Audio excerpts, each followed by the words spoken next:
My fellow Americans, I'm pleased to tell you today that I've signed legislation that will outlaw Russia forever. We begin bombing in 5 minutes.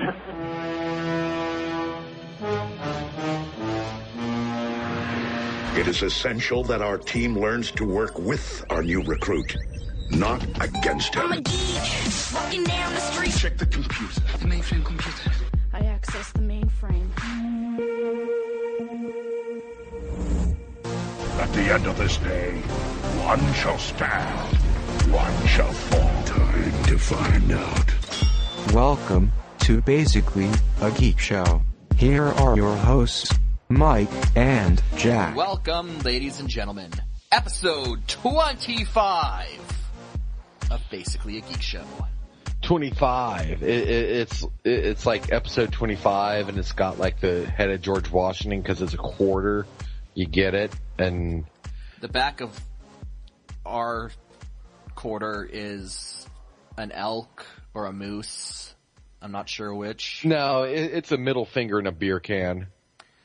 And then the front of it, we just have the Queen. Now, like the Queen of England or the band Queen? Queen of the United Kingdom of Great Britain, Northern Ireland, and the Dominions across the sea. Yours does. Mine has fucking Freddie Mercury. Okay. Queen, bitches! Freddie Mercury. Better than John Lennon. You heard it here, folks. You heard it here. Almost anybody is better than John Lennon. Send your hate mail to basically a geek show at gmail.com. Or just yell at Jack on the forums there, since you now have an account. People can harass you in real time. Yeah. Now real-time harassable. Awesome. Okay. So, look, let's not waste any more time here. We've got a pretty big bombshell that we need to talk about. All of geekdom, nerddom, nerd culture, whatever you want to call it. We're all talking about a big event that just happened this past weekend. I think we need to just dive right in. 50 Shades of Grey trailer released. And the trailer, it looks like everything you would expect a 50 Shades of Grey movie to look like.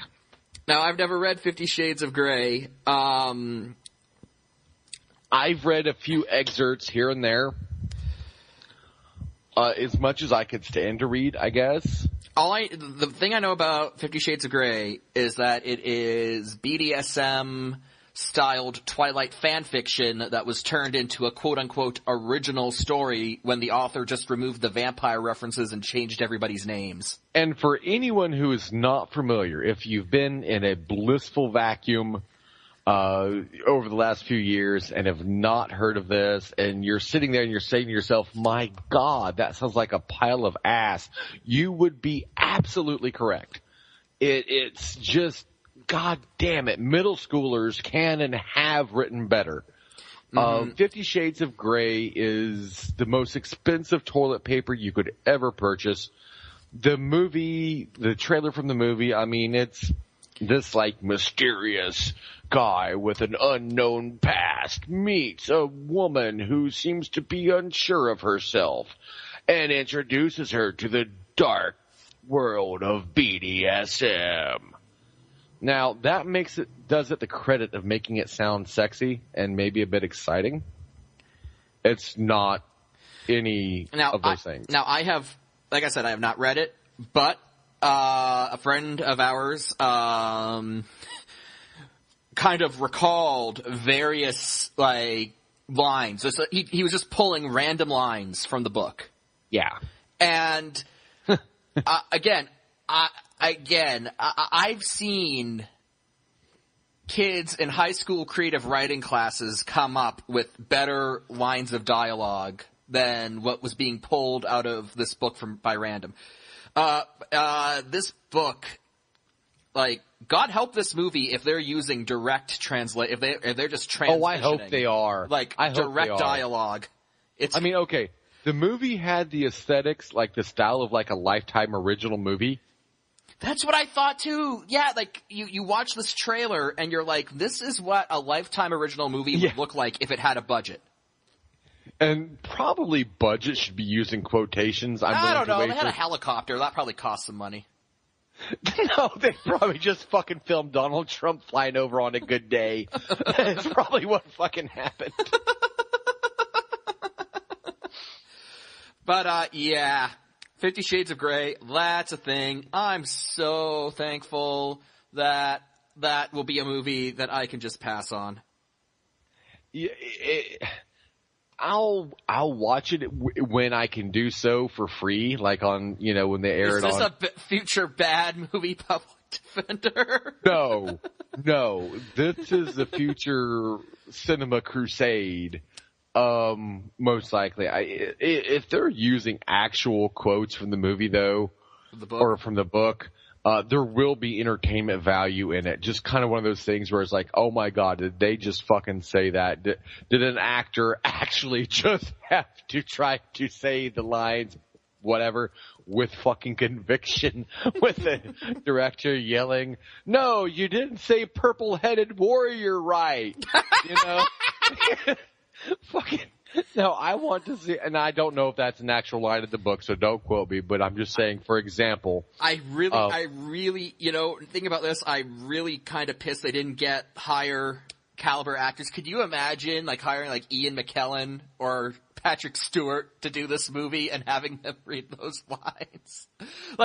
Just get some, classically trained Shakespearean actor and, put them in this movie and make them say this, grade school level dialogue. It's like, you take Twilight, which is, you're already pretty bad. Right, you can already kind of hear your claws scraping the bottom of the tub at that point. And then you make fan fiction from that. You take that fan fiction, you bastardize it further, and then make a book and movie out of it. It's quintessentially basically like the entertainment equivalent of hot dogs. It's like all of the pieces of the meat that no one wanted, like fucking cow anus and all this other shit, and it's just ran through the fucking whatever food processor fucking Vince Offer was talking about. You'll love my nuts, and I'd be surprised if that wasn't a line in the movie too. And then you make that some kind of entertainment vehicle, and maybe that's it. Maybe that's the appeal to people. Maybe they know it's processed garbage, and they just want it. I don't know. But that's essentially what you have here. You have something that's already bad, made worse, ground up, marketed, and there you go. Oh, that's the 50 Shades of Grey trailer. God damn it. It's going to be a thing that happens. But moving on, let's talk some more, I don't want to say better movies, but more interesting movies. Better. Let's start with Batman v Superman: Dawn of Justice. This is going to start off our ComicCon 2014 coverage. San Diego ComicCon just concluded at the time of this recording. So we are going to just talk about the Batman v Superman news that was dropped here. First things first, Wonder Woman, who we've known is going to be in this movie forever. The first official images of Wonder Woman from the film have been released. And Jack, I know you in particular have been rather critical of the casting choice. So why don't you tell me your thoughts? I see nothing here to change my mind. She doesn't look like Wonder Woman. She looks like a skinny supermodel bitch in a fucking Wonder Woman costume, which is exactly pretty much what it is. I mean, no disrespect to the actress, but I'm just saying, this is intended to assault the casting choice, not the actress herself. It doesn't look like Wonder Woman. It looks like she needs a fucking sandwich. To me, I don't know. She's not unattractive, but she doesn't look warrior-esque. I don't know. That gaze looks pretty fucking deadly. It does. Okay, yeah. That's credit to the actress herself. I mean, she can master the look, but you know, this Amazonian warrior princess chick, whatever, you know, it doesn't convey that. Mm-hmm. This is, it looks like a different hero. It looks like some chick in insert metropolitan city's name here has a bad day, decides to fucking become a superhero, and that's her outfit, and she's pissed.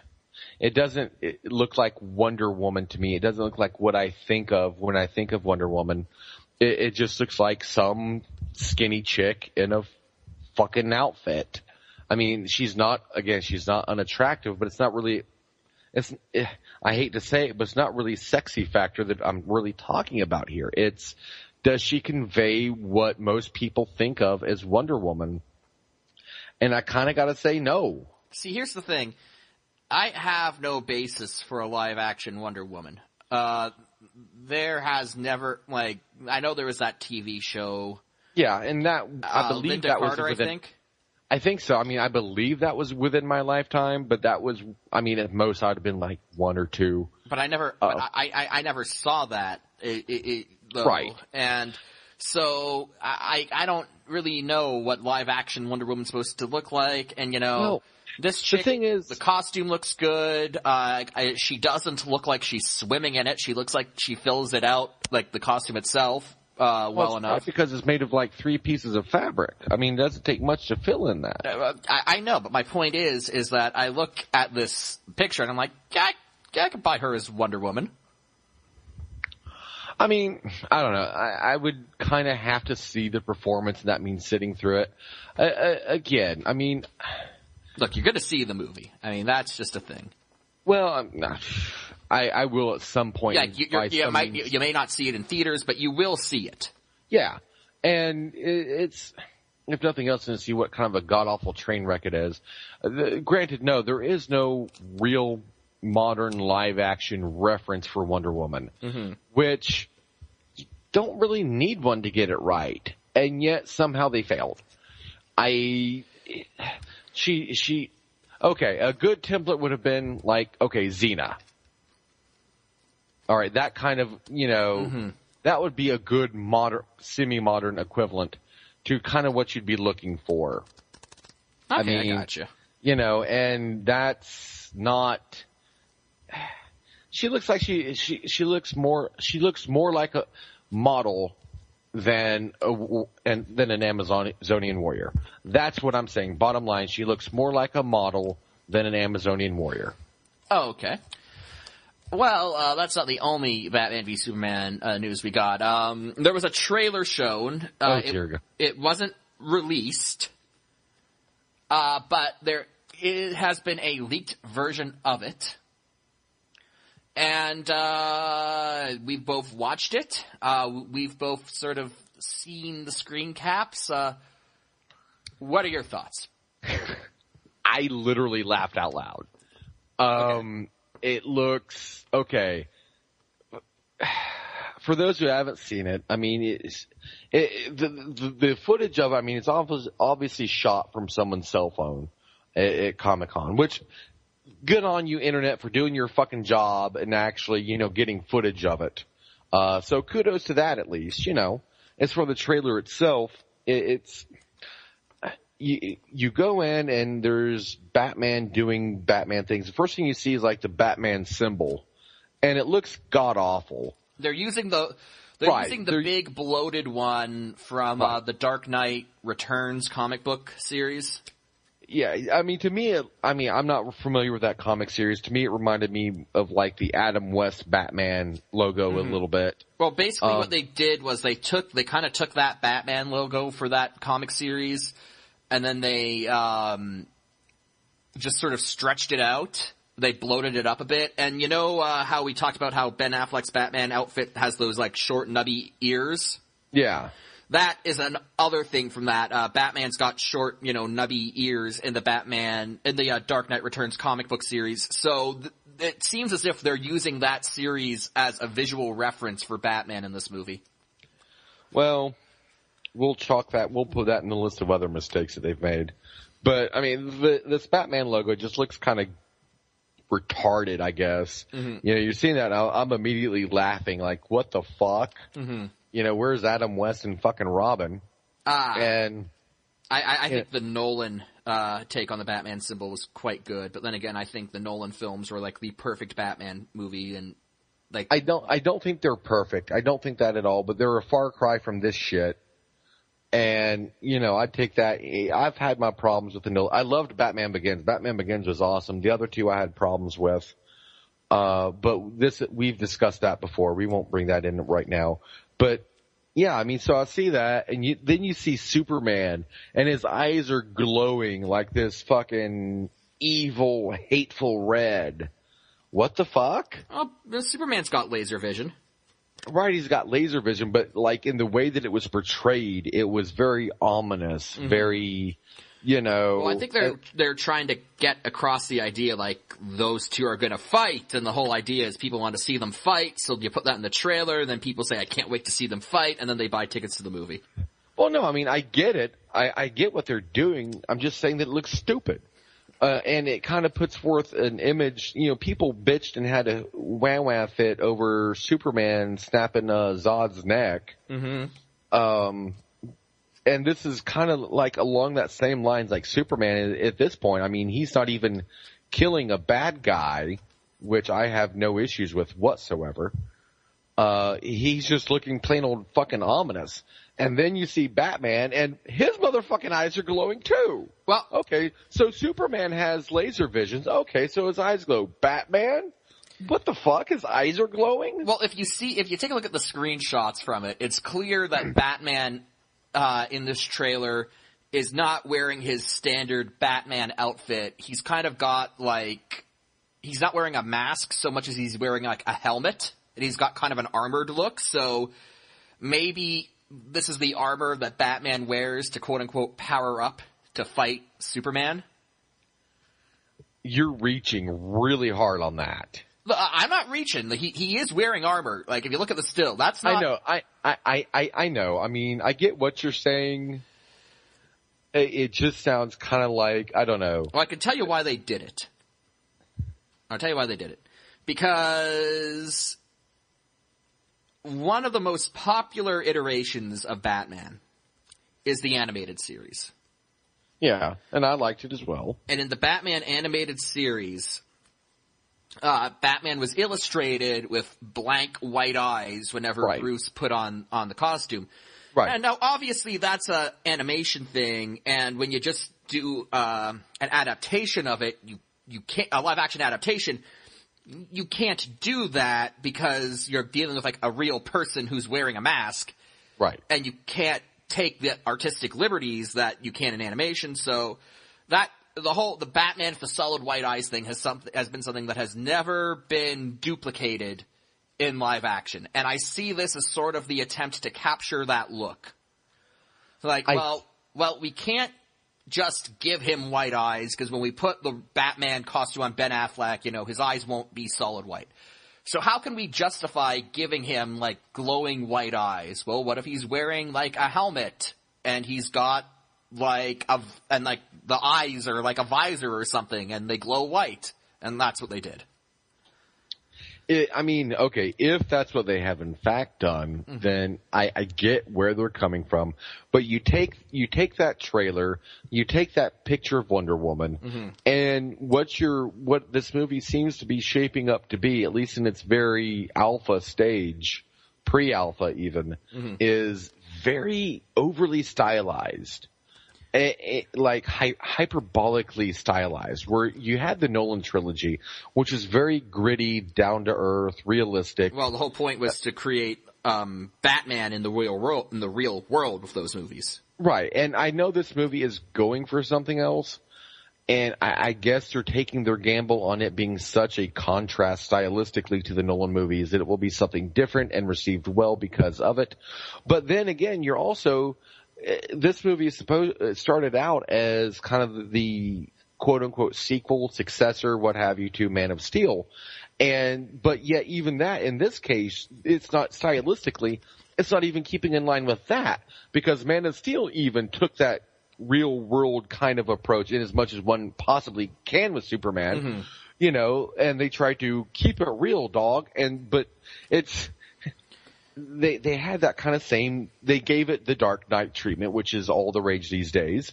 But then you've got this movie, which is in that continuity, if not an outright sequel, it's at least in the same continuity, but it's got such a very contrasting style to it, seems like at least.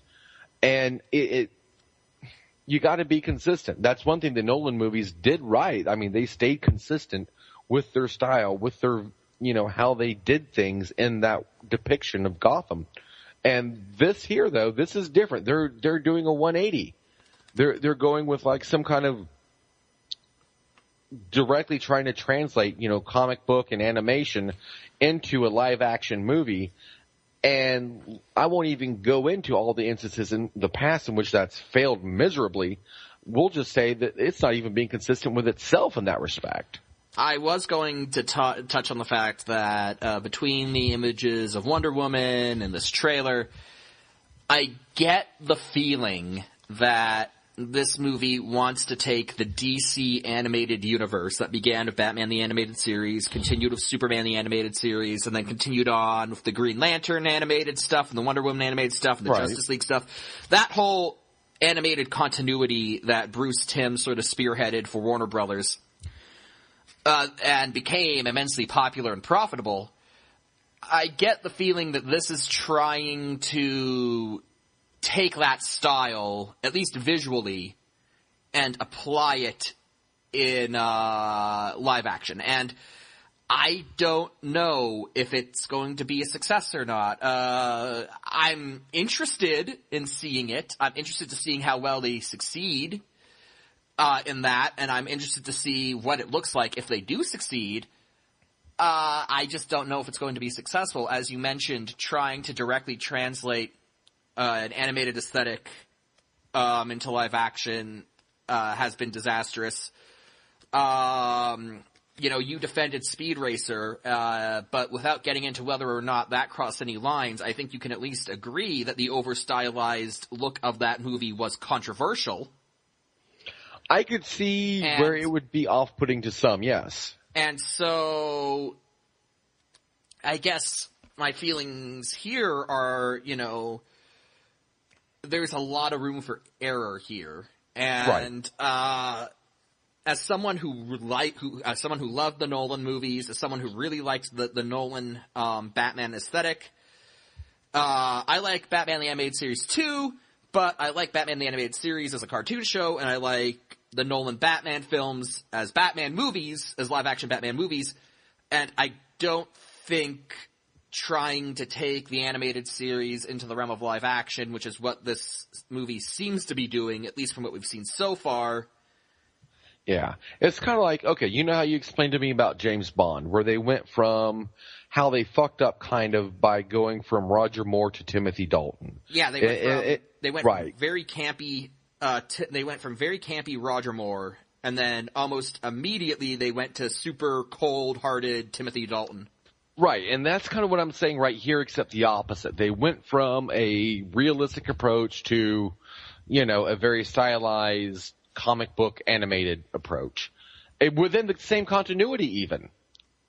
And just like, you know, Bond did in that case, I suppose, in as much as one can argue such things. And that's kind of what I think this is doing. I mean, will it be interesting to see? Yeah, you know, hey, who knows?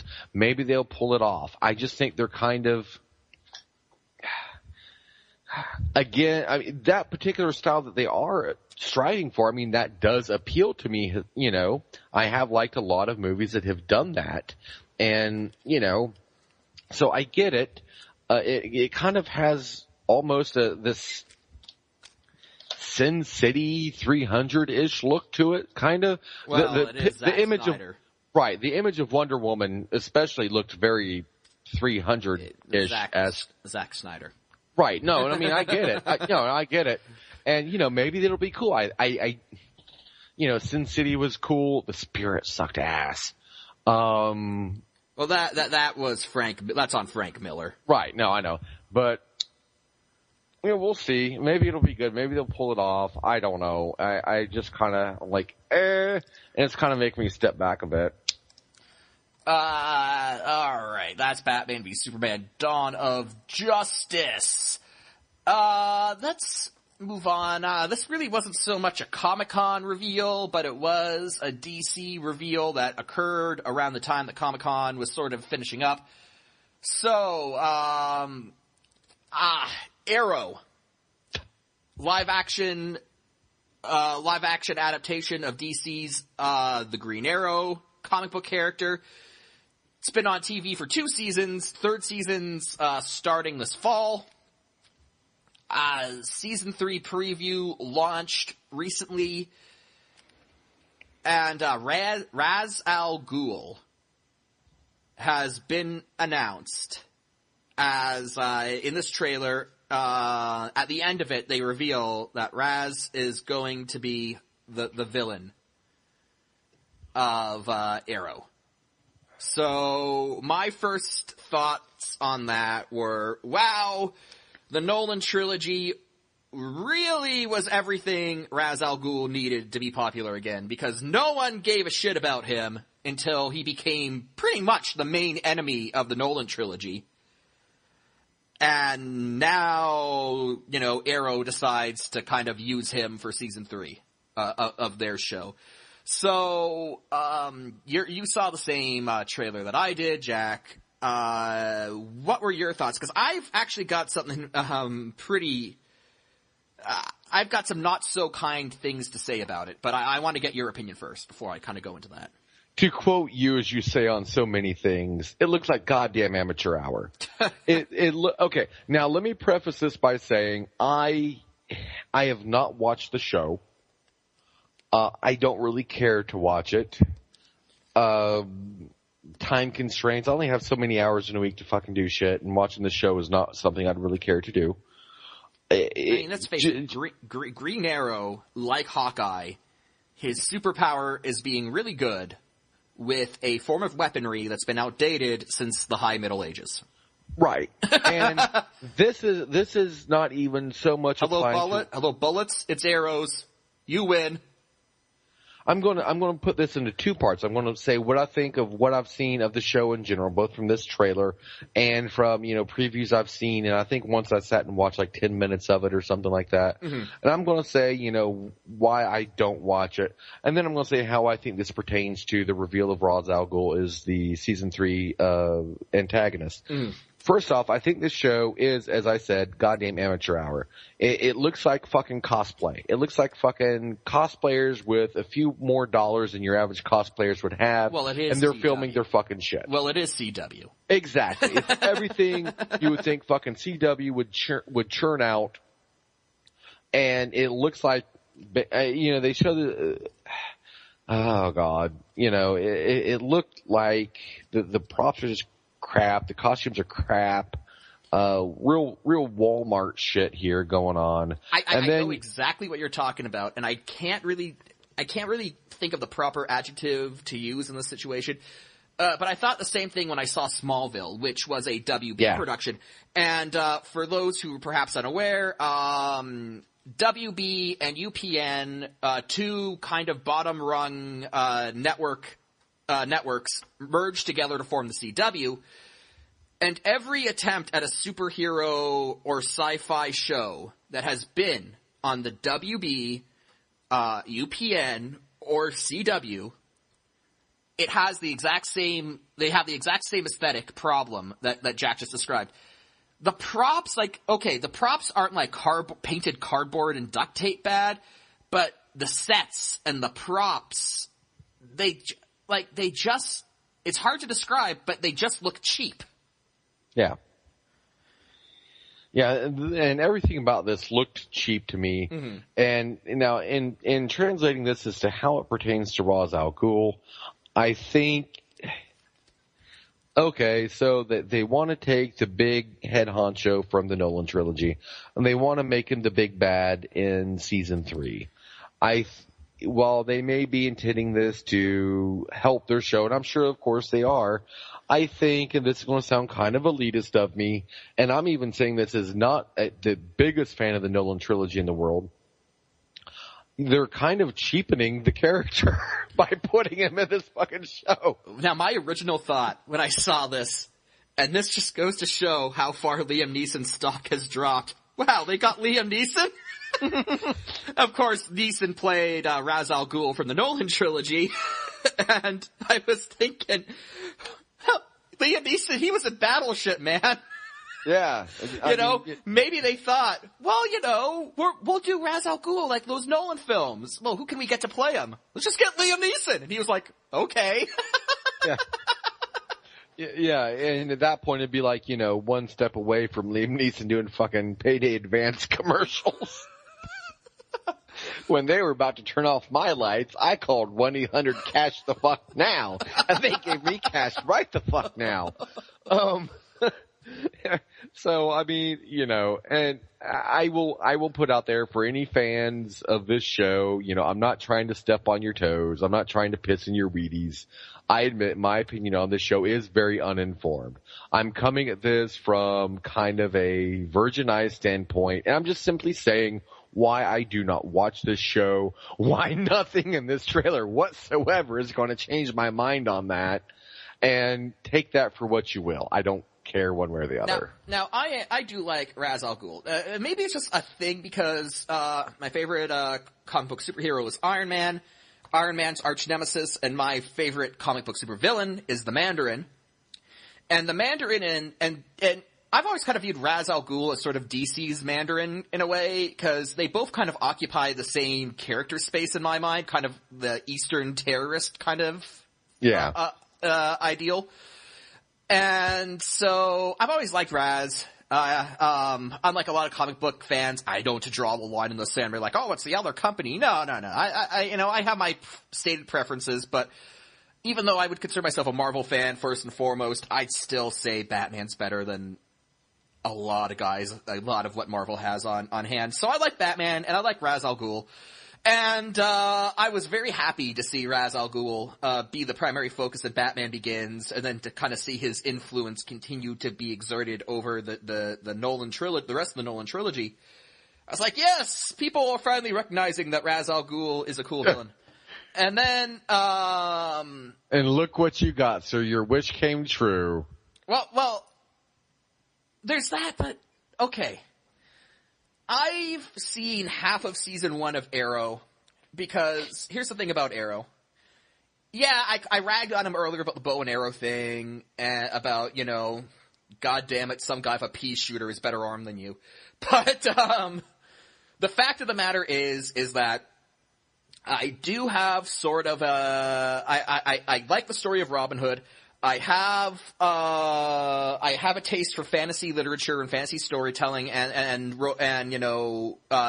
kind of, the Knight's Tales, chivalry, medieval knights, that kind of thing. So the whole archery theme that that Green Arrow has going for him kind of does appeal to me. So I was like, sure, I'll give Arrow a chance when it started. And like Jack alluded to earlier, the cheapness that you see with everything that this network tries to do when they try to do sci-fi.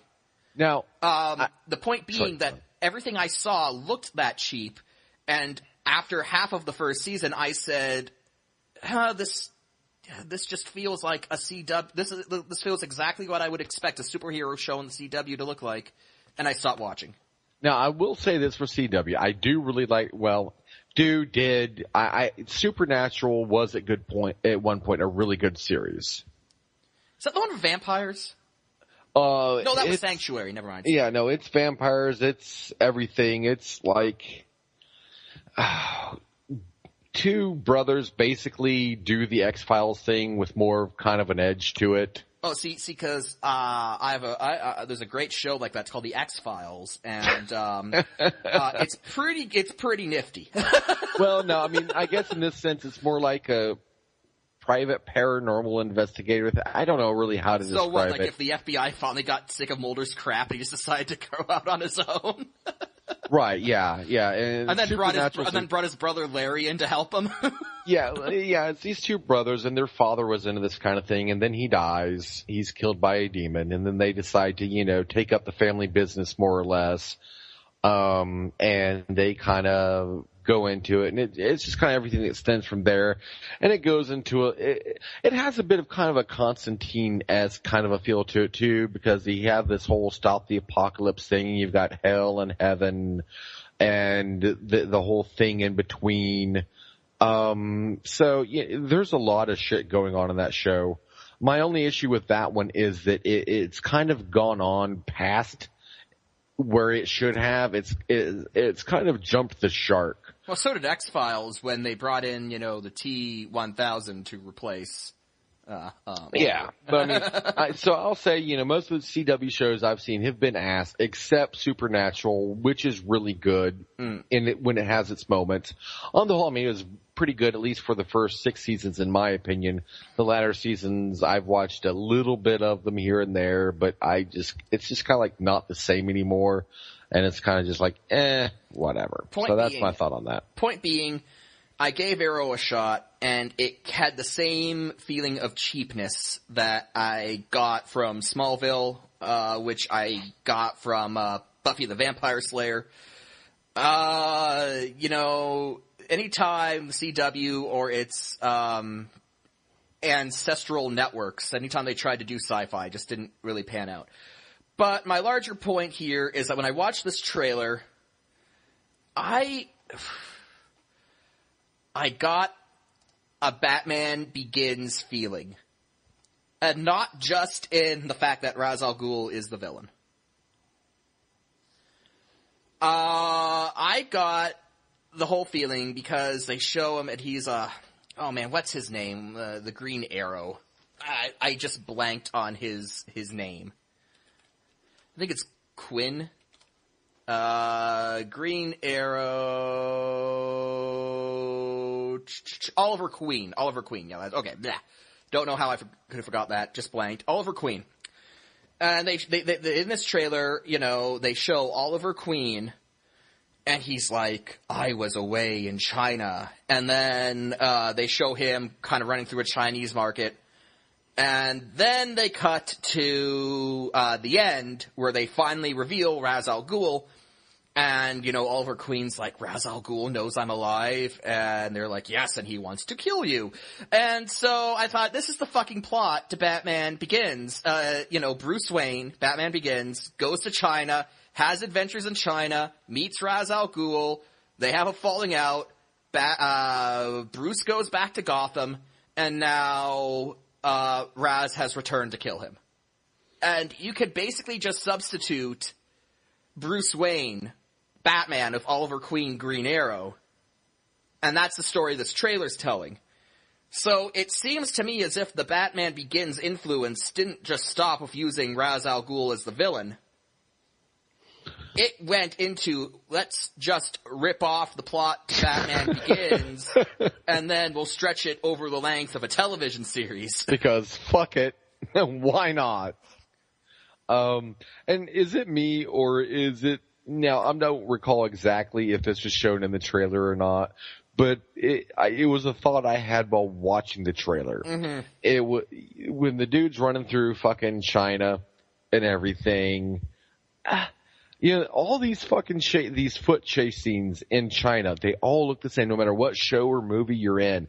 They all look the same. It's like some dude running through like some slum or marketplace, and they always like tip over a fucking vegetable cart or some shit. While some Chinese guy's like, you come back! You pay now! It's movie law. It's movie law that if you go to an Eastern country, Rule 1, you have to get into a foot chase. Rule 2, over the course of that foot chase, you must knock over a fruit and or vegetable stand. Or get one of the, I don't know what they're called. Basically the people pulled carriages. I forget what the term for them is. You gotta, piss off one of those guys too, because that's a thing that they have over there. And we Americans are like, ooh, that's so cute. And so you gotta do that.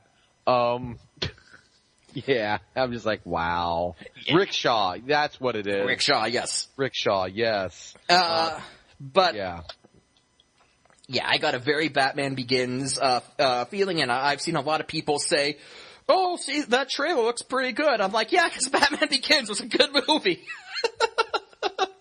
Yeah, it looks so good. Yeah, there was something else that did this a few years ago. It's called Batman Begins. You should watch it. Same villain and everything. Budget, rumor has it. Same villain and everything. Yeah. So, yeah, you know, Ra's al Ghul getting more publicity. And to any fans any DC fans who want to say that I'm pronouncing it right, they're saying, no, it should be pronounced as Ra's al Ghul. No, it shouldn't. Because the term Ra's al Ghul is actually an Arabic phrase. It means demon's head. And the term in Arabic is pronounced Ra's al Ghul, not Raish. Raish was just something they did for the animated series, but yet everyone freaks out. It's like, no, Raish is the proper pronunciation. No, it's not. It was the mispronunciation that just gained some traction with the animated series. So no hate mail. It's Ra's al Ghul. That's how you say the phrase. That is the guy's title. And I'm just going to go out and say, fuck the internet's tendency to correct people on pronunciations. My native language is English. If I see a word, whether it's in English or not, I'm going to pronounce it in English. If you don't like that, fuck off. Well, here's the thing. It's not even like Raish is a proper... No, Raish isn't the proper pronunciation. In this case, the proper pronunciation is how you would read it in English. The whole Raish al Ghul thing. It. The whole Raish al Ghul thing, that was just nonsense that people hung on to for some reason. I just brought it up because I've been pronouncing his name correctly, and I know that some DC fan who was like, no, it's Ra's al Ghul. No, it's not. It's not Ra's al Ghul. That's stupid and it sounds weird. It's Ra's al Ghul. Okay. Moving on to Marvel. And Marvel's ComicCon unveilings pretty sparse in terms of hard content. We're going to start with the only big thing that they unveiled related to a specific film, and that was Ant-Man. Ant-Man got a lot of traction. His costume, the Ant-Man helmet was on display, and the poster for Ant-Man coming out in July 2015 was also on display. So, Honey, I Shrunk the Kids, Part 5, Adventures in New York. I mean, Ant-Man, I can't believe they're sticking to this date. The director leaves or is fired, depending on who you listen to, but either way, they're starting over with a new director with no attachment to the project, and they're like, make a movie in a year. And I'm sure this won't be a mess at all. I take it that the poster, in your opinion, has done nothing to change your mind. No, it shows the guy riding a fucking ant. Yeah, I saw that too. Well, that's what gave me the idea. Honey, I Shrunk the Kids Part 5. Like, what the fuck? Assuming they had a 4. I know they had like a 2 or 3. I don't know. Whatever. No, it was Honey, I Blew Up the Kids. I don't know. That project got way more sequels than it deserved. He shows the man riding a fucking ant, for Christ's sake. Let's look at Avengers. Who's in the Avengers? Captain America. Super Soldier, as fast, as strong, as agile as a human can possibly be. Tony Stark, genius with power armor that, probably outguns several third world, armed forces. Hulk, giant fucking green rage monster that wrecks shit. Thor, the motherfucking god of thunder. He just controls lightning. And then, who are you gonna add to this team? Guys, I'm small and I brought my pet ant Fred. You are admitted. Yes, okay, I know Ant-Man was in the original Avengers team back in the 60s, but, That was a mistake then, and just repeating it with citing authenticity doesn't make it less of a mistake now. Yeah, and I'm gonna say this, Hank Pym, and I know the point of Hank Pym, the original Ant-Man, is to be an asshole, but he's a fucking asshole and I don't enjoy reading about him because he's just a douchebag. And not the fun douchebag that Tony Stark is. Like, Tony Stark's a douchebag too, but at least he's entertaining about it. Hank Pym is just like the kind of guy who, if he wasn't a super genius with a stupid Ant-Man suit, would be like the guy being pulled out of a trailer for hitting his wife on cops. And now Charlie Sheen's dad is playing him. No, wait, it's Michael Douglas is playing him. No, Who's playing Pain? I don't know. One of those two guys. Point being that now a kindly elderly actor is playing him as Paul Rudd takes over. Now, Paul Rudd, we talked about this a bit before, but I want to bring it up again. It made sense when Edgar Wright wanted to make Ant-Man sort of a comedy, and then, of course, that's why you'd get Paul Rudd for it, because he's a comedic actor. But now they're keeping Paul Rudd, but Edgar Wright's gone, so supposedly Marvel wasn't happy with the comedic aspect to it. So now we're going to have Paul Rudd in a non-comedy, and he's going to be riding an ant. From what I've read, it's still a comedy. I mean, I think the new guy that they brought in, I mean, he's also a comedic writer. Mm-hmm. I mean, it's still going to be a comedy, I believe. Which I suppose is the only way to do an Ant-Man movie. Right. I mean, yeah, that's the only way this is going to make any goddamn sense at all, is for it to be a comedy. Mm-hmm. But, I mean, Jesus, people. And yeah, I know Disney has this shit planned. I get it. I get that there is a method to the madness, but the question here is, do the ends justify the means? I guess is what I'm saying. As I've constantly said, Ant-Man jostles with Aquaman regularly for the position of worst superhero in the world. But moving on from that, as you said, there is a degree of planning at stake here. So let's talk about Marvel's schedule that they have released for starting in 2015 to 2019. So they have released the schedule of every Marvel movie for the next 5 years. May 1st, 2015, Avengers Age of Ultron. Talked about that last week. Ultron is now Skynet. Right. He always kind of was. July 17, 2015, Ant-Man. Paul Rudd rides an ant around the streets of New York as people attempt to care. Lol. May 6th, 2016, Captain America 3. The big intrigue here is, will they convince Hugo Weaving to come back so we can see the Red Skull again? July 8th, 2016, and here's where we get into it. Every movie from this point on is untitled. July 8th, 2016, untitled. May 5th, 2017, untitled. July 28th, 2017, untitled. November 3rd, 2017, untitled. May 4th, 2018, untitled. July 6th, 2018, untitled. November 2nd, 2018, untitled. May 3rd, 2019, untitled. So, we know we're, the next Guardians of the Galaxy comes out in a few days. After that, Ultron, Ant-Man, Captain America 3, and then a whole lot of speculation. And of course, we see speculation. So, any ideas what you think some of those untitles are going to be? Because everyone else has sort of given their guess. You can find lists all over the internet what people think is going to go where. What do you think? Anything you think is going to happen, or, is there anything that you want to see? Just like a wish list. Fucking Deadpool. Now, Deadpool's going to be interesting, because Deadpool did appear. He was in X-Men Origins Wolverine, and they fucked him up big time. But the fact that he was there, I don't know who owns the rights to him, because the Marvel rights are all kind of up in the air because they sold off a bunch of them before they consolidated.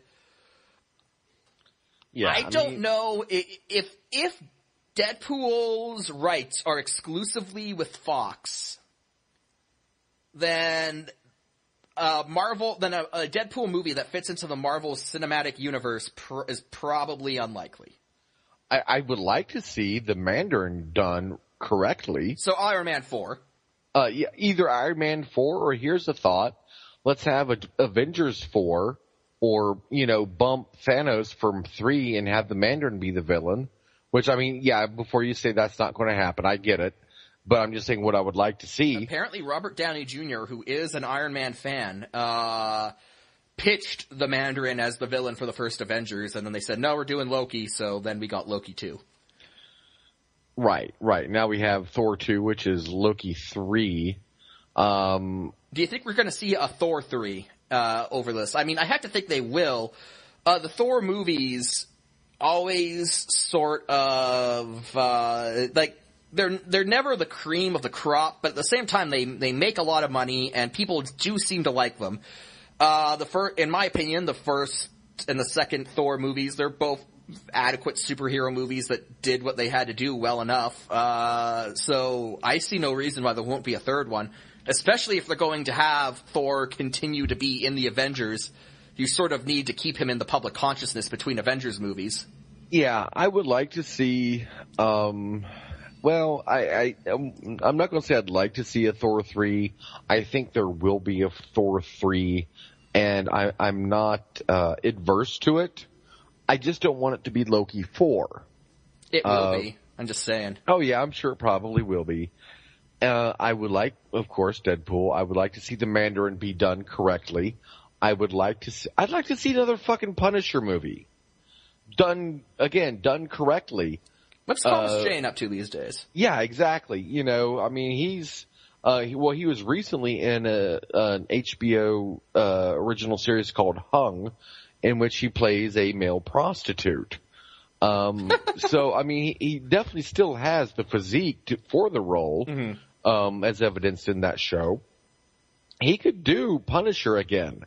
And I would like to see that. I mean, you would have to, go pretty far for me to convince me to accept anyone other than Tom Jane as the Punisher. You know, it would be awesome if they brought him back as Punisher and then, they retroactively made that Punisher movie he did in continuity with the rest of the Marvel Universe. That would be epic. That would be epic because that won't be a bad movie public defender because I agree that it's awesome, so I couldn't prosecute it. But that movie was sort of like the redheaded stepchild of the Marvel's movie listings. So, to see this movie that everyone has just sort of written off, forgotten about, or hates, and then, they just suddenly say, nope, it was in continuity the whole time, that would be amazing. Well, I've always kind of assumed it to be in continuity because nothing has said that it wasn't. That is true. If you are a Punisher fan and you liked that movie, there's nothing stopping you from saying that, while all that stuff of Loki was going on in New York, Thomas Jane killed John Travolta in Tampa. Right. I don't see, there's nothing saying that I know of, at least, that it's not in continuity. I would like to see more because, again, I agree. I mean, it was kind of the redheaded stepchild. It got that goddamn Warzone sequel. That thing was ass. That Warzone wasn't a sequel. It was a reboot. But here's the thing. It was written as a sequel, but then Tom Jane said, this is stupid and I'm not doing it. And then so they recast the Punisher and then they figured to just turn it into a reboot since they had recast the role. Right. And god damn it, and I guess after that movie did shit, then they're like, oh, well, we just won't do Punisher anymore. Well, no, here's the thought. Write a script that doesn't blow chunks and get Tom Jane back. Mm-hmm. I mean, at least kudos to him for having some standards on it. I don't know. But yeah, I'd like to see the Punisher. That's pretty much my wish list. What about you? I'd see Mandarin done correctly, obviously. That Hail to the King short they did with Ben Kingsley laid the foundation to do the Mandarin correctly. I'd like to see that followed through on the big screen.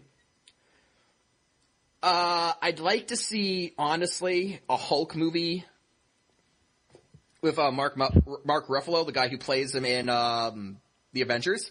There was the Edward Norton one, which as far as I know is in continuity with the current Marvel Cinematic Universe, but I'd like to see Ruffalo do a standalone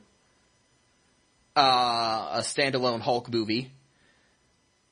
They've announced Doctor Strange. That's not so much a wish list. I don't have anything against Doctor Strange. I just don't particularly, I wouldn't put him on a list of things I'd like to see. But, whatever. He's probably going to get a movie in there. They've been name-dropping him left and right, and apparently Joaquin Phoenix is on tap to play him, which will just be odd. And I'm going to go out, I'm going to take a kind of an opposite stance on this. I've seen a lot of people say, whoa, give Hawkeye or Black Widow their own movies. And I'm going to say no. Black Widow and Hawkeye, compared to the rest of the Avengers, they're basically operatives. They're secret agents. If you gave them their own movies, they just come off as pale attempts to imitate James Bond or the Bourne series. So, no. I don't want to see. I agree. I don't want to see Hawkeye or Black Widow get their own movies. Give them roles in the other movies. Keep them in the public consciousness. Have them show up here and there. But I don't see why we need to give them their own movies. Obviously, I think Avengers 3 is going to be in there. Thanos' Day Out, as I've taken to calling it. It's probably going to focus on the Infinity Gauntlet. Thor 3 I'd like to see, because I generally find the Thor movies to be a pleasant way to kill an afternoon. Loki 4. Yeah. Other than that, I guess Guardians of the Galaxy is going to open up a lot more possibilities, because if Guardians of the Galaxy succeeds the box office, then you're just going to see a slew of, D-list superheroes, because Guardians of the Galaxy has proven that you can do that. If Guardians of the Galaxy underperforms or just bombs, then, thankfully we'll be spared some of the more insufferable, lesser-known Marvel characters. But, yeah, trying to project this far into the future, you're basically trying to project into all of Marvel's plot twists, and I'm not sure if that's even doable. And again, that's even just what they've announced. They've got more than what they've announced even. Mm-hmm. A good bit more.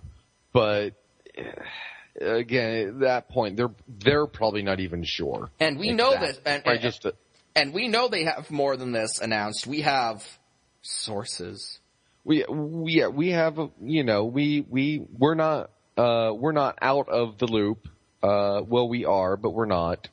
We are the shadows on the wall, the itching in your sock when you're driving. We are that one burned piece of pizza that you get on an otherwise perfect pizza, the one with the bubble on it. You know the one I'm talking about.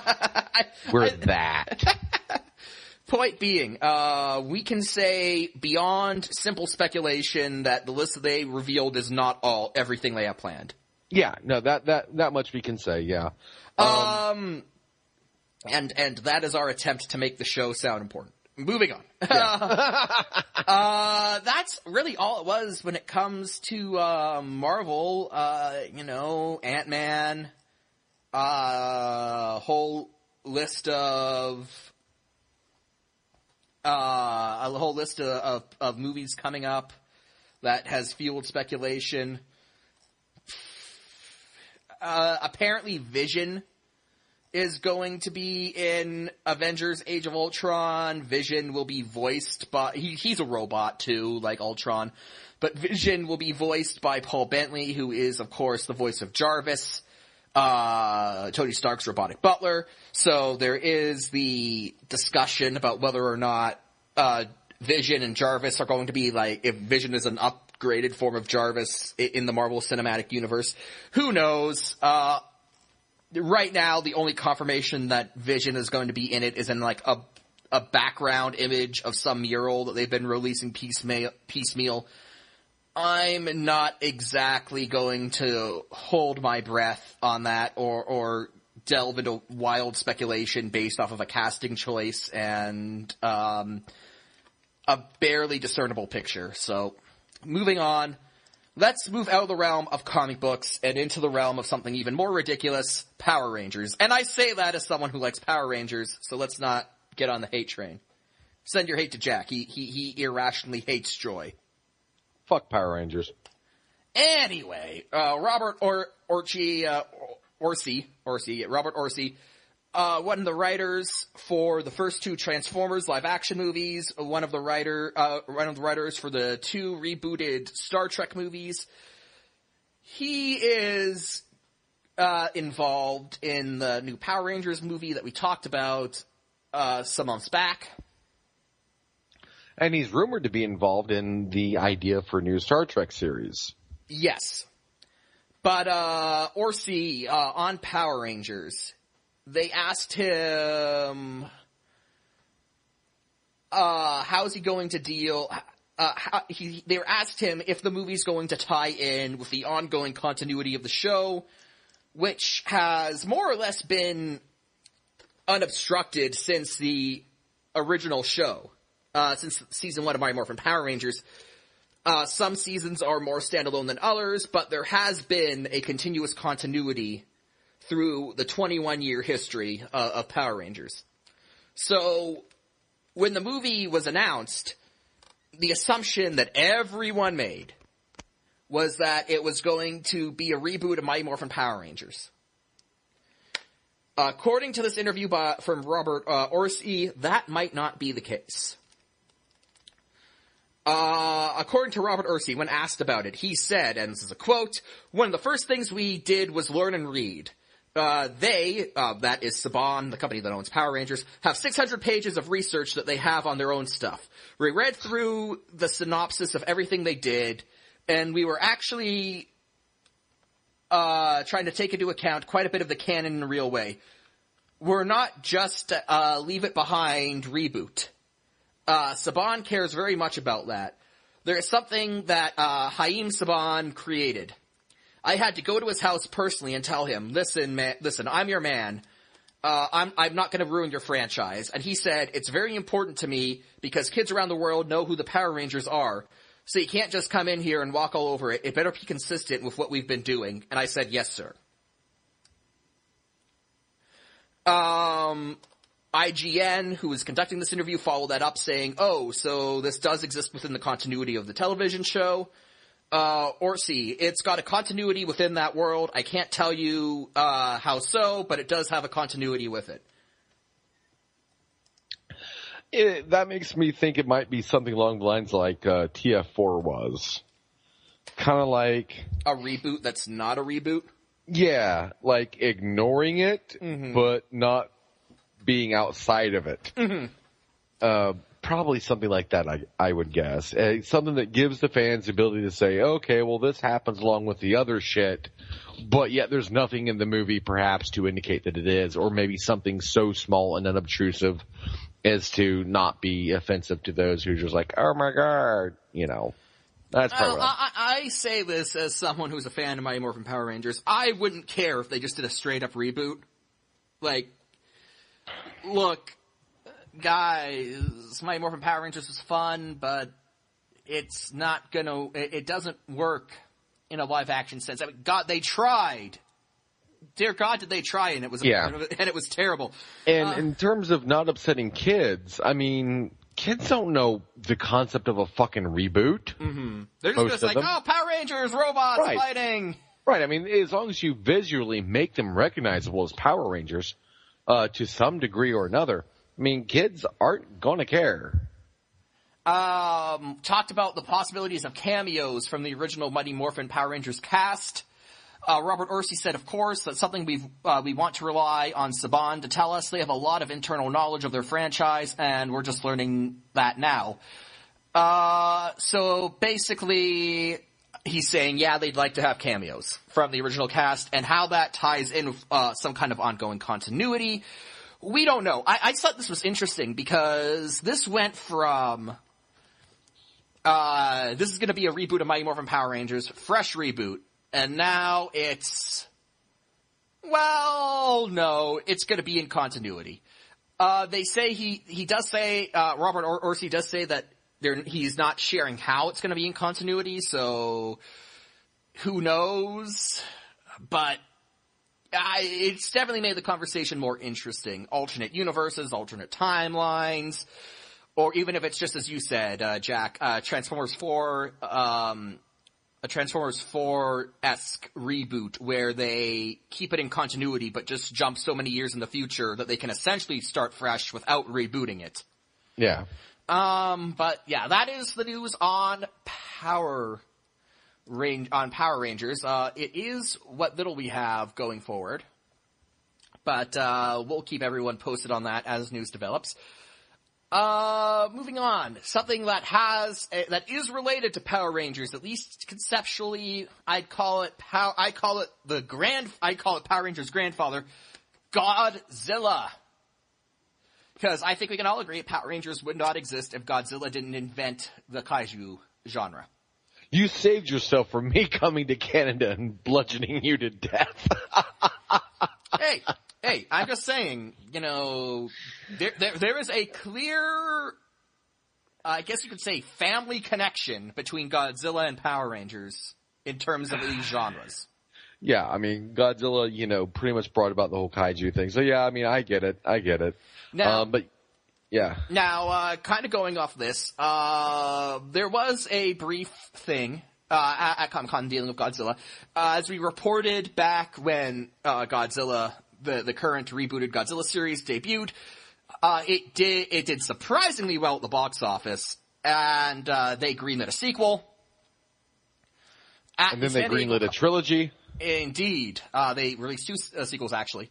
At the San Diego ComicCon legendary panel, director Gareth Edwards announced that he will be back to direct Godzilla 2. So far, that is the only title being thrown about, Godzilla 2. And he then showed the attendees at the panel a teaser featuring some of that faux historical footage from the start of the movie. Right. From the start of the first one. It was kind of in that style.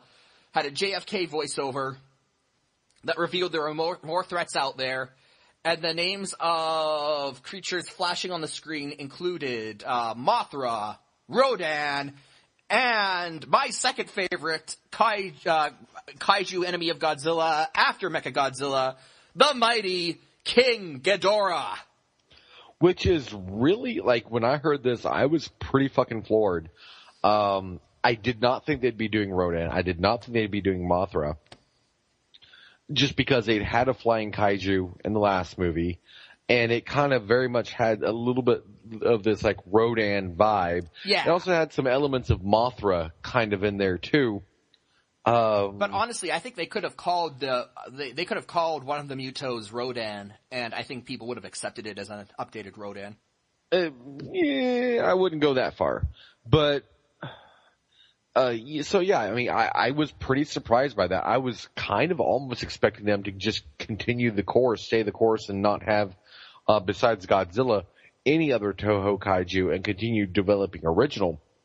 Well, but no, they're putting their chips in.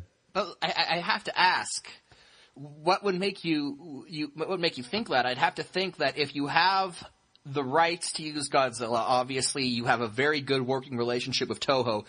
And if Toho's willing to let you use their other monster properties, why not use that? It seems like it would be money left on the table to not use Rodan, Mothra, and King Ghidorah. Just because, I mean, there were so many things that they could have done in the first movie, but did not in a bad way. But there was a lot of different directions they could have taken with it, but did not, in terms of bringing in other Toho monsters. And they actually proved that they could develop their own kaiju and it be accepted as this Muto thing was.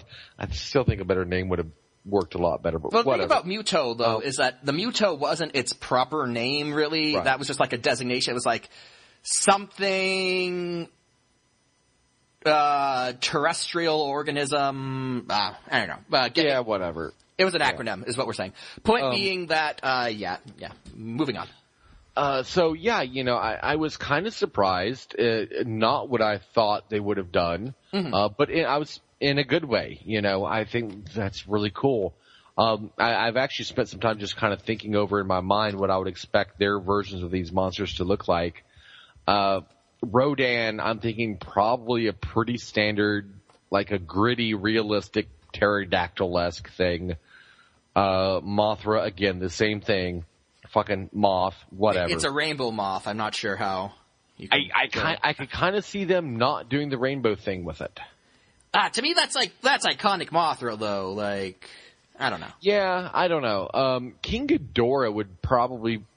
if they're going to heavily fuck with any of them, I would think it would be King Ghidorah. No, you can't fuck with King Ghidorah, man. No. No, this isn't me saying that it needs to be fucked with. This is me saying that if they're going to fuck with one, it probably would be that one. I'm just saying King Ghidorah, though. I mean, like, I don't have a problem with updating the, King G-Man. I don't have a problem with that. But there's a difference between updating and, fucking up. Like, he's still got to be gold. He's still got to have the wings. He's still got to have the 3 dragon heads. Anything else that you need to do to make it more gritty looking, go ahead and do it. But the basic idea needs to be there. No, I mean, I agree with you. And what we've seen so far from Gareth Edwards, and at least in his treatment of Godzilla, indicates that that's probably what he'll do. I mean, he updated Godzilla very, very well. I mean, I know some people had their issues with, the new Godzilla saying he was fat or whatever. It's fine. I could see him kind of giving King Ghidorah the same treatment, but I could kind of also see them doing some departures from it. I don't know. I mean, at this point, as with a lot of these movies we're talking about today, this is going to be something that's, very early, too soon to tell kind of a thing. So, we'll just have to see. I wouldn't really be surprised by anything they did, though, to be honest with you. Indeed. So, I gotta say, are you worried that maybe Mothra, Rodan, King Ghidorah, and Godzilla might be too much for one film? I mean, each of these monsters has carried films individually on their own. No, I'm not worried. I mean, it never stopped Toho, and nor should it stop Gareth Edwards. The more kaiju you have, the better your kaiju movie's going to be.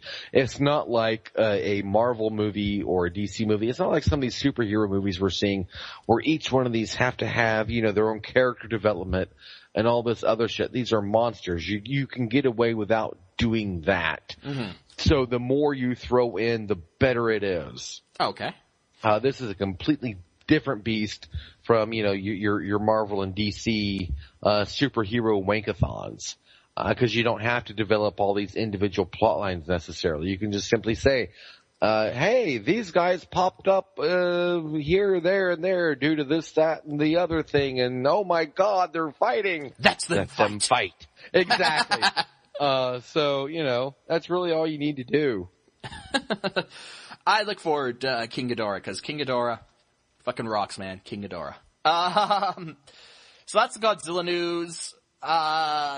Given how soon it's been since, it's only been a month. 2 months, really. It's only been 2 months since the release of Godzilla, King of the Monsters. Not Godzilla. Godzilla, just Godzilla, no King of the Monsters. But it's only been 2 months since the release of the first one, so obviously nothing beyond just saying, hey, King Ghidorah, Mothra, and Rodan are going to be in the next one can really be expected. I just want to say again, I enjoy Godzilla. I'd consider myself a casual Godzilla fan, but I know you are the Godzilla diehard, Jack, so I wanted to say again, on the heels of this awesome news, congratulations, sir, your franchise it's made it. Yeah, finally. After that false start in 98, it's here. Yeah, it just jerks me off a bit that Gareth Edwards is going to be wasting his time with some other movie before Godzilla 2. But, whatever. I'll take what I can get and I'll be damn happy. Gareth Edwards directs Power Rangers. Oh, dear God. No, they said what the other movie was. I think they did, but I forget what it was. Yeah. It wasn't anything important to me. So, whatever. It's on the tip of my tongue. I can't really bring it to mind either. But we're going to power on through this. Transformers news. San Diego ComicCon. San Diego ComicCon has become a big deal within the Transformers fandom. And you wouldn't think it would be because it only comes about a month after BotCon, and of course we covered BotCon. So if you're an outsider and you're listening to this, you might be thinking, well, what could they possibly reveal at San Diego ComicCon that they didn't reveal at BotCon? And that used to be the case, except Hasbro figured that out. And now they withhold revealing stuff at BotCon so they can reveal stuff at Comic-Con. And then sort of the two combined form this explosion of Transformers news. So on that note, we're going to jump into the stuff that was teased at BotCon and revealed at San Diego ComicCon. We talked about, in our coverage of BotCon, that 2015 would be the year of combiners. And we gave our speculation as to what the combiners would be. One of the silhouettes shown at BotCon was very Superion-esque, the aerial bots, so of course we thought the aerial bots would be involved, and then they showed a silhouette of a helicopter Autobot, a helicopter Transformer, and then that had people saying, oh, it's either going to be Bruticus, the Combaticons, or Defensor and the Protectobots, because those are the only two combiners in Classic G1 who feature helicopters. So let's dive right in. The first one revealed was Superion, the aerial bots. So we were right on that one. Yes. Here's the twist, I guess. One of the aerial bots, Slingshot, transforms into a jet plane. For the sake of this updated Generation Superion, Slingshot's alternate mode has been changed from a jet to a helicopter. So all of the speculation about Bruticus or Defensor out the window. That helicopter was part of Superion. Thank fuck. And of course, we didn't pick up on that because there is no classic helicopter in Superion.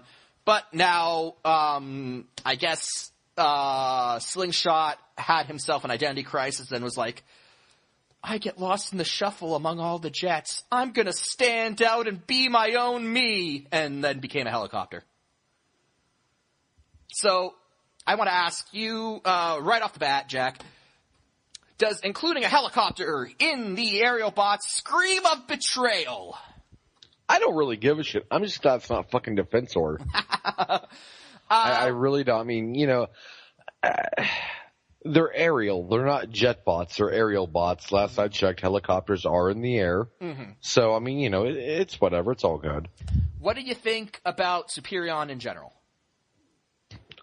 Looked pretty good. Not as good as one of the other combiners we're going to be talking about, but it looked good. It looks like a pretty good update. You know, and I'm certainly looking forward to it. They kept Silverbolt as a Concorde, which was like, yeah, awesome. Which is shocking because the Concorde's been out of service for like 15 years. Yeah, so you know that was good to see, and no, I like it. I'm pleased with it, and yeah. Now good stuff. My one, this isn't a concern because I do like the individual robot modes. I like the combined mode. This really isn't a problem I have, per se, but I can see it being a problem for some.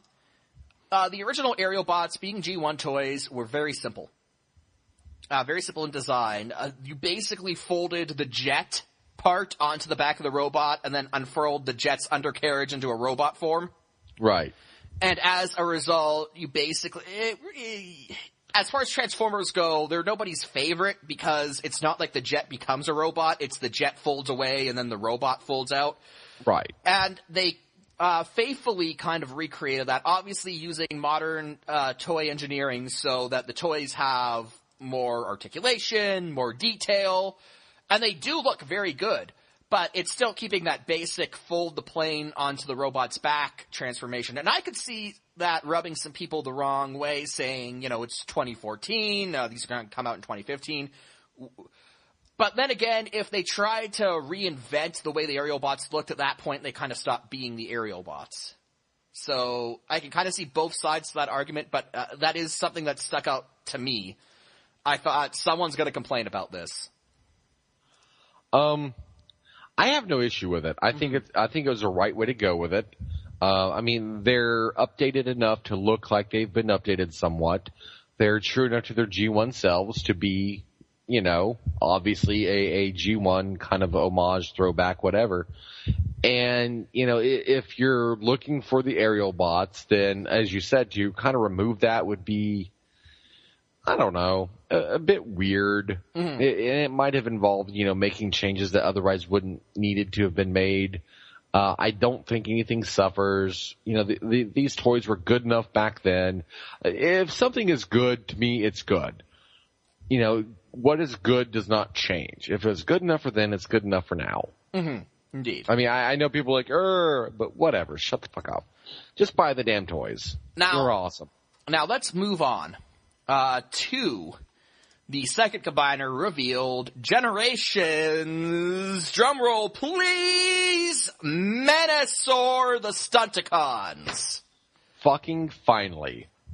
Now, Jack, I know the Stunticons are on your wish list, and I foolishly said that they didn't have a huge chance of making it, but you know what? I admit it, I was wrong.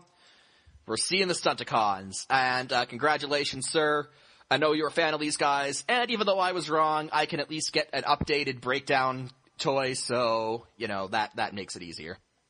Yeah, you know, this I like is breakdown. really cool. And, you know, this goes back to something that we were talking about many episodes ago, where I was saying that I kind of wonder if Hasbro almost kind of sits back and watches these third-party companies as they, you know, bring out these combiners and this shit that Hasbro themselves wouldn't take a financial risk on. No, indeed. And kind of see how they do and then determine accordingly, because now, you know, you had the Fans Project. Fans Project Menasor and right. TFC, another third-party company, did their own version of the aerial bots as well. Right. Yep, and here we are. What do we have? We have Superion and Menasor. Mm-hmm. So either they're looking to see if it's financially viable, or they're doing their own to say, fuck you to these guys. Maybe, probably a little bit of both. Mm-hmm. But I do want to say, on that front, when the similarities between what Hasbro was releasing and what the third parties were releasing started to become kind of apparent, you had a lot of people within the Transformers fans, very knowledgeable fans, but I think in this case, the degree of knowledge that they held about the industry kind of made them overthink it. And they were saying, oh no, there's no way, Hasbro doesn't concern themselves with third parties. I think at this point, with Menasor and Superion being announced, and they said 2015 is the year of the combiners, so it's entirely possible they've got more planned. But I think at this point, you cannot deny that Hasbro is aware of what the third-party companies are doing. They're letting the third-party companies take the risk. And then if it looks like that those third-party companies are making decent sales, then it says to them, okay, we can divert our own resources towards these projects. Because I talked about it on the last show, third-party Springer, Generation Springer, third-party Roadbuster, Generations Roadbuster, Aerial Bots, Stunticons. It just seems like that connection can no longer be denied. Hasbro's aware of it, and when they see that something works, they jump on it. Yeah, and, you know, that's just kind of smart business. I mean, because they're like, okay, well, this many collectors were willing to shell out, you know, $600 for this fucking thing. Imagine how many we can get to shell out for retail. Right, imagine how many will shell out 60. So, you know, that's smart business, and it's, you know, a smart way to kind of see what the fans want. Mm-hmm. They obviously see that the demand is there among the, you know, the collector and the would-be collector market for these, you know, for these toys, and they're doing it. So, I mean, let's face it. No other franchise has this third-party scene. There aren't third-party G.I. Joe figures. There aren't third-party Marvel figures. There aren't third-party My Little Pony figures or anything like that, right? So, like, the Transformers team on Hasbro is in this unique position where they have this unofficial kind of lab.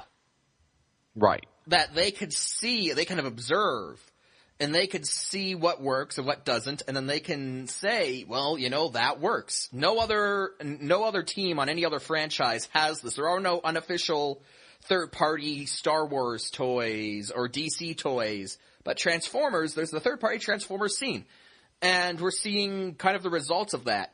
A lot of those unofficial third-party combiners I really like the look of. I just wasn't going to pay that type of money for those figures, but I'll buy these when they are released at retail. And on Menasor himself, like I said, I'm a big Breakdown fan, so I'll get Breakdown. In fact, I'm going to get them all. I'm not just going to get Breakdown and just have him be like a leg. So, here's my Breakdown leg. Yeah. I'm gonna get all of these guys. Interestingly, it seems as if there's an unnamed 6th Stunticon. The Stunticons additionally comprise of 5, those being Motormaster, Dragstrip, Dead End, Breakdown, and Wild Rider. They've introduced a 6th unnamed guy now in this new updated version. He is a small black sports car, transforms into a robot, of course, and on Menasor he seems to form a chest plate. Yeah. I don't mind that so much, really. It's fine. He looks like he belongs. But what's really interesting is that this Menasor, this Motormaster, the centerpiece, Motormaster traditionally transformed into a black and purple semi-truck. He was sort of the prototype Nemesis Prime in that regard. Yeah. This toy is actually a repaint of the Voyager Optimus Prime toy that they unveiled at BotCon.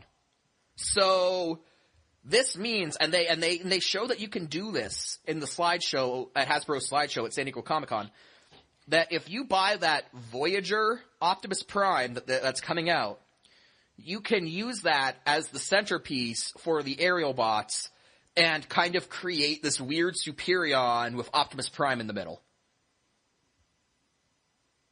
Yeah, and that's pretty fucking cool. Or you could create Menasor with Optimus Prime in the middle. I don't know. Yeah. I don't understand how that would work. Who cares? I mean, physically you could do it. I mean, you could do it, but let's, is Optimus Prime just going to be like, you all obey me now! My name is Optimus Prime. He'll be all like, I'm inside you. And then he fucking will be. No, he'll walk up to Menasor, he'll be like, give me your face! And then he'll, rip off Motormaster's head, and he'll just be like, this is all mine now. I am Optimus Prime. Because that's how Optimus Prime talks. The last thing I really wanted to point out here is, again, on Breakdown, if you look at his car mode, Breakdown's car mode in particular looks very 80s-esque. Yeah. He's got, it's a very angled, very 1980s style sports car with the 15 racing across the windscreen, which in my opinion is a very, that's kind of a very dated in a good way aesthetic. I like it. I like that the one Stunticon I'm most interested in getting is the most visually interesting, at least, so. Yeah, I like it. And Breakdown always kind of had that bit of a, I guess you could say, well, at the time, sort of a Ferrari look to it. Mm. Though in retrospect, it also looks a little bit like a DeLorean in some ways. But yeah, no, I like it. And Breakdown was one of my favorites. Yes, we do. Third parties, make it happen so that Hasbro will then in turn make it happen. Get Christopher Lloyd to voice him. No. No? No. No. Okay. Moving on then. The Transformers show, the new show dubbed Robots in Disguise, which is still weird for me to think of because Robots in Disguise is the show that happened 13 years ago. But this new show, Transformers Robots in Disguise, we've discussed it on 2 previous occasions. This is the one where Bumblebee will be taking command of the Autobots, or at least a team of Autobots. And San Diego ComicCon showed us what they're calling a first look, a trailer of sorts. There was no dialogue. It was clips from the show with a song put over it. So it was kind of a music video preview kind of thing. But it did give us our first look at the animation. And this is going to sound harsh. I got a bit of an Energon vibe, and that is not a good thing. I got a little bit of it, like this Energon and Prime got together and had a baby thing. Mm-hmm. Here's my thoughts on it. You know, a lot of people have been bitching about the cell shading. I don't mind that. In fact, I kind of like it. A lot of people have been bitching about the actual animation itself. Again, I don't have an issue with it. I kind of like it. Well, the cell shading, you know, in all fairness, cell shading's come a long way since 2004 when Energon was on the air. Yeah. Now, what I didn't like was the transformation sequence that they showed. With Sideswipe. Yeah, who also has that goddamn hair that I found to be stupid. Why do robots need hair again? Well, they gave him robot Super Saiyan hair.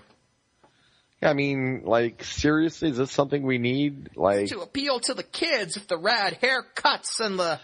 And that's another thing. I mean, okay, I've seen people on TFW, get over it. Transformers shows are always going to have little kids and humans.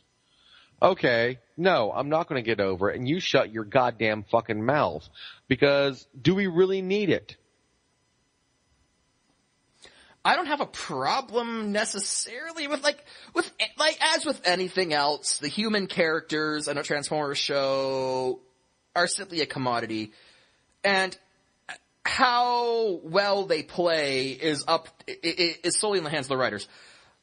It is entirely possible that with the right writing team, you can make a kid in a Transformers show work. It all comes down to how it's portrayed. So the concept, I've never really come out against the concept because in theory, the concept can work. Let's not do it, at least for the sake of just doing something that has not been done before. It's has been done. The Beast Wars series did not have kids. Okay, well, let's do it in a way that matters. Okay. Because Beast Wars doesn't. No, so, it doesn't. I mean, it really doesn't. Let's try it again. And those who are Beast Wars fans, you know what? That helps the argument because Beast Wars is widely liked by a lot of people. Me, not one of them, but it is liked by a lot of people. So, you know, one of the more successful series did not have any human characters at all. So why do we continually need this? And this kid looks fucking derptastic. I mean, well, there was that one derp shot, which is the episode's title card image, as it were. Yeah, you'll see it. It's fucking hilarious. It's not an actual frame from the trailer. It's one that someone did. But yeah, it's pretty funny. My whole thing on the kid, and again, this might be unfair. There was no dialogue, so you didn't hear him talk, and you didn't really get any in the way of characterization from him. But from everything I saw, I mean, mostly just his art design, he just looks like the most, like, if you just thought generic kid character, this is the guy who comes to mind. So in that, like, at least Prime's humans had variety. The human kid in Animated, as much as I bash on that show, at least the human characters in Animated, again, had visual variety, and the main human character was someone who, you know, being a girl and not a boy, was someone who's usually not featured at the forefront, so that was interesting, at least for the sake of discussion. But this kid looks like generic human protagonist number 457. And speaking of generic, all of the robots have the same fucking body design. Pretty much. I mean, for the most part. I hadn't noticed it until you brought it up, but yes, they all do the doors on the back as wings thing. Yeah, doors on the back as wings, and like wheels on the shoulders kind of shit. Mm-hmm. And, you know, it's not a bad design in a vacuum if you use it for a character, maybe even a couple of characters.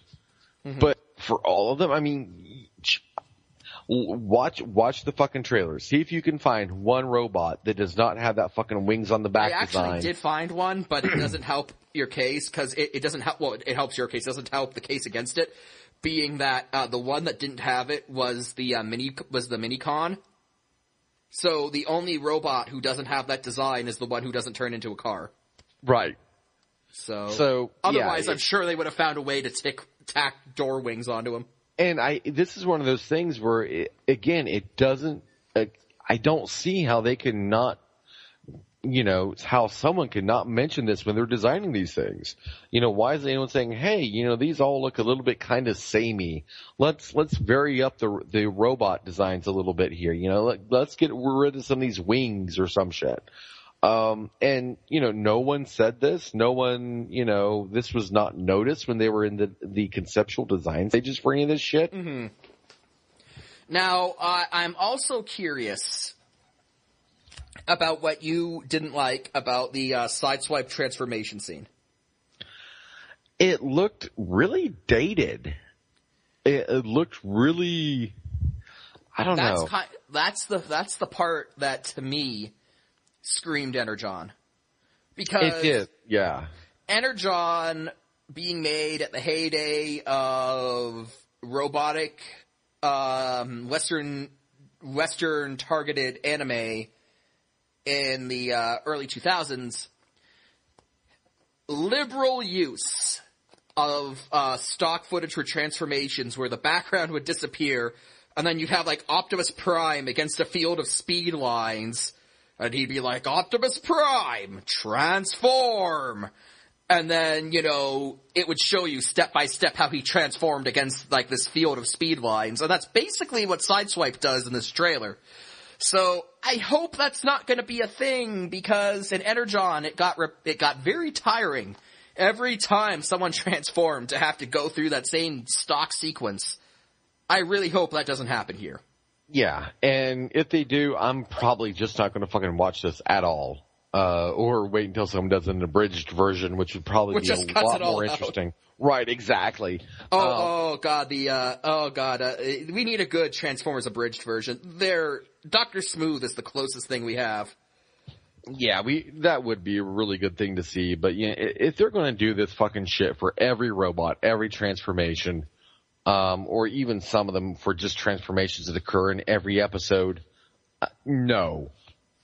Just no. We don't need that. We don't want that. We're smart enough now to where we know what you're doing. You're saving money by putting in fucking stock footage. Stop being cheap. Let's cut the crap. Mm-hmm.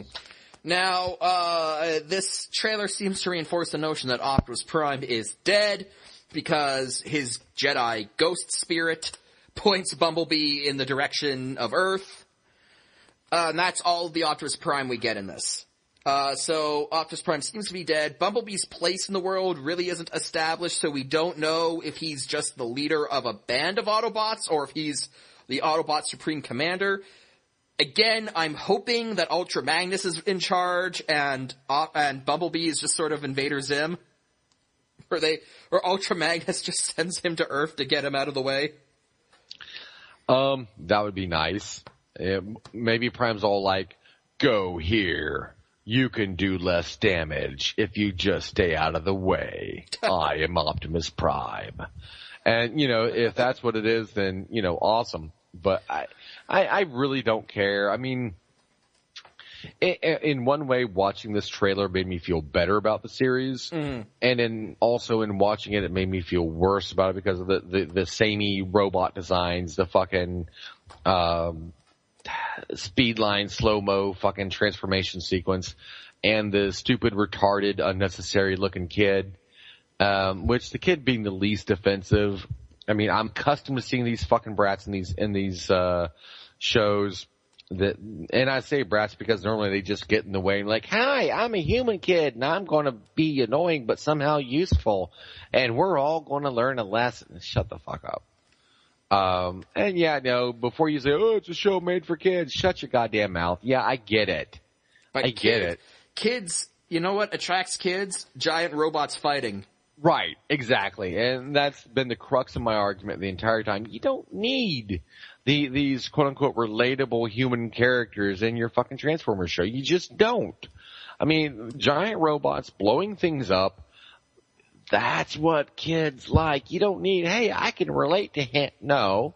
I never thought as a kid, wow, I can relate to Spike. You know, well, because for one thing, he was a good bit older than I was at that time when that show was being aired. And two, he always had that hard hat on. Right, and he had a hard hat on. And, you know, I was just always thinking, you know, how cool Optimus Prime was, or how cool the new Combiner was, or, you know, ooh, Dinobots. You know, wait, why did Wheeljack make them stupid? I don't understand this. To be authentic, damn it. Right. Yeah, and, you know, it was shit like that. I never cared about because the Rio dinosaurs had small brains. And even as a kid, like, the episodes that I found to be really boring were like the focus episodes on like Spike and Bumblebee as they were going out having adventures. Spike and Bumblebee, we're small, but we can still have adventures. Right, and those were always so fucking boring. Oh no, Megatron kidnapped us and now Optimus Prime has to save us because we're useless. And like, even as a kid, I mean, you know, kids, they don't bite onto this shit the way Hasbro seems to think they do, I don't think. Again, giant robots. You don't need any more kid appeal. Indeed. Well, Robots in Disguise, the new show, that trailer wasn't the only thing related to it. Shown, the toy line was also unveiled. And now, the full toy line wasn't, but 3 figures were. It seems that, this toy line will feature, deluxe classes being deemed warriors in this new line, and then the Legion class, which is the standard Legends class, the small, right, $5 to $10 one. We've gotten 2 Legion class reveals, an Optimus Prime toy, and who's being deemed Strong Arm, who seems to be a new character created for the show. And then there is the Warrior, the Deluxe Class Bumblebee, because, Lord, we need more Deluxe Class Bumblebees. Yeah, no. Just throw onto the pile. Yeah, we totally do. We really do. You know, Toys R Us was calling Hasbro and be like, we're running out of Bumblebees, send more! Yeah, Your thoughts on what you see here. Now again, this isn't going to be the full line, obviously, these are just 3 figures, but, what stands out to you looking at this? So why the fuck is Bumblebee the only big one? Well, again, this isn't the full line, so I suspect that we'll probably get bigger versions of Strong Arm and Optimus Prime. I know. Bumblebee, I mean, I like his new design, actually, at least car-wise. Robot-wise, yeah, it looks pretty solid, actually. I do kind of like it. The sword is a nice touch. It's not a weapon you usually associate with Bumblebee. No. The texturing on the paint looks a little weird. Well, these could be hand-painted models. It does kind of look like they are. These are probably hand-painted models, and that the production runs will look a lot smoother. Well, I actually kind of like the textured matte look, but maybe that's just me. Optimus Prime, he looks like he's wearing fucking boot jeans. No, he fucking does. He looks like he's wearing, like, boot-cut jeans with fucking boot toes poking out from underneath him. My name is Optimus Prime, and I wear Wrangler. Real, comfortable jeans.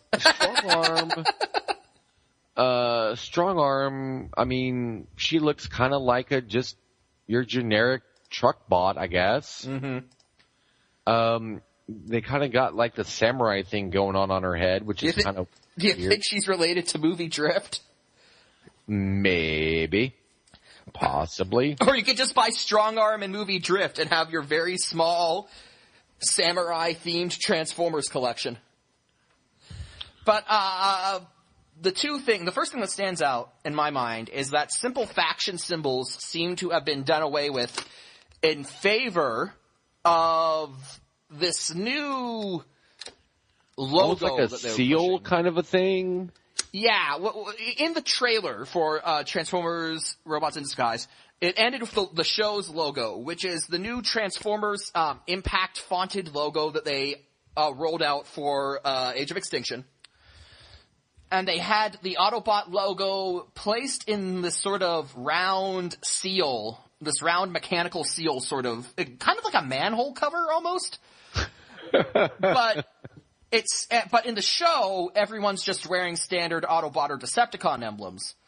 But it seems for the toys, at least in these hand-painted preview models, they're using that full manhole cover seal emblem. So, Optimus Prime doesn't just have the Autobot emblem on his shoulder, he's got the Autobot emblem inside of the seal on his shoulder. And it's a weird design choice. Like, it doesn't turn me off to them, but it's kind of like, really? It makes you think, why? Yeah. I mean, if it's not offensive, it's like, oh my god, this looks horrible. It's like, okay, well, why are we doing this again? I can tell you why. Because, starting with Transformers 4, Hasbro has launched a two-pronged,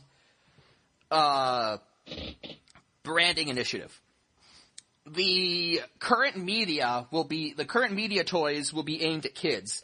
So, like, the Transformers 4 toys, for the most part, those 1-step and 3-step ones aimed at kids.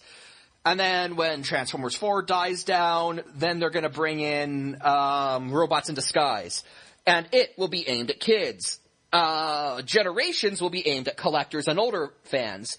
So, my theory is that this seal variation on the Autobot logo and the Decepticon logo, I assume, will get the same treatment. Only Autobots have been shown so far. My theory is that they're saying, well, this is the toy line intended for kids. Generations is the line intended for adults and older kids. So the seal, kids will see the seal and say, "Oh, that's for the younger crowd. That's for the kids." It's coding for the kids and parents to know that these are the Transformers for the younger crowd. At least that's my theory. They're overthinking it. If that's what they're doing, they're way overthinking it. Mm-hmm.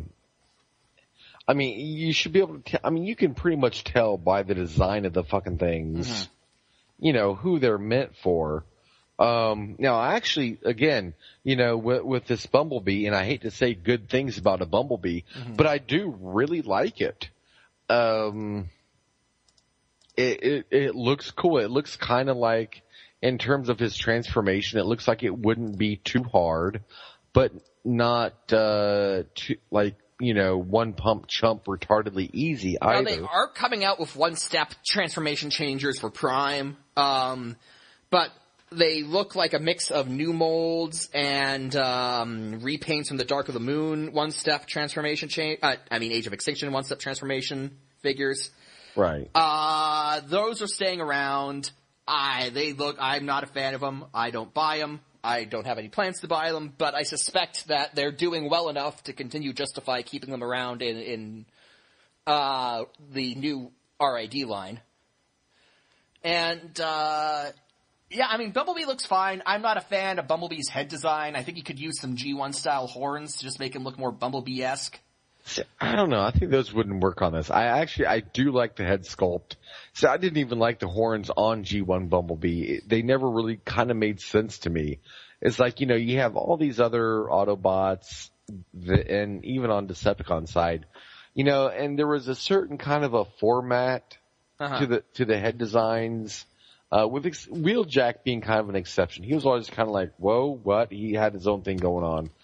But, Bumblebee and Cliffjumper with the fucking horns on the head, it never made sense to me. I always kind of wondered, why do they have horns? What? Some kind of fucking Viking thing? But no, there wasn't a Viking theme there. They were just, hey, I'm Bumblebee and I've got horns on my head. I have a horny head. Giggity. I don't know. I like it. That's just me, though. What I really like, and again, this is the smaller version, I really like the design of this Optimus Prime, actually. And I'm not going to get this because it's a small Legends figure, but if they come out with like a Voyager-sized version of this design, I'd consider getting it. His arms look like cardboard cutouts. Yeah, but again, that's because of the smaller size. Right, but I get it. So I'm not saying I want this particular one, but I'm just envisioning this general design blown up with more, with more engineering and more articulation built in. Like a larger version of this general concept. And maybe a different pair of pants. Nah, he's got to keep his Wrangler. His Wranglers. Optimus Prime. And, after Brett Favre had that whole texting a picture of his dick to someone incident, Wrangler was looking for a new spokesman, and Optimus Prime is available, so there you are. Well, as long as no one gives Optimus Prime a cell phone, we should be good. Give me your face!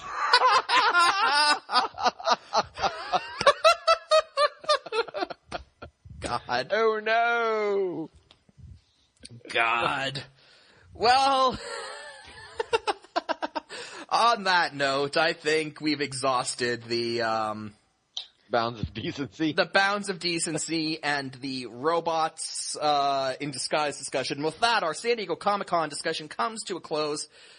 We were talking about having a section based on nation-states, national roleplay. Unfortunately, weren't able to work it in this episode as Comic-Con sort of took up everything. But in the coming weeks, we hope to have that nation-states discussion. I'm looking forward to it. I've got a great affinity for that game, so... Yeah, if you're wondering what the fuck is nation-states, as I'm sure pretty much 99.9% of you are, we'll explain. Don't worry, just not tonight. We meant to get to it, but shit, we started bloviating as we normally do, so here we are. Well, Comic-Con happened, and, But on that note, episode 25 wrapping up. You can catch us on Stitcher, Spreaker, iTunes, YouTube. Catch us in the video discussion subforum at TFW 2005, under the lounge subforum at sportslogos.net, not to mention the Taijutsu forum for nation states. You can also catch us on email at basicallygeekshow@gmail.com. You can catch us on Twitter at @geekshow. And that should be it for the plugs. So episode 25 coming to a close. For Jack, this is Mike, signing off. Good night, everybody.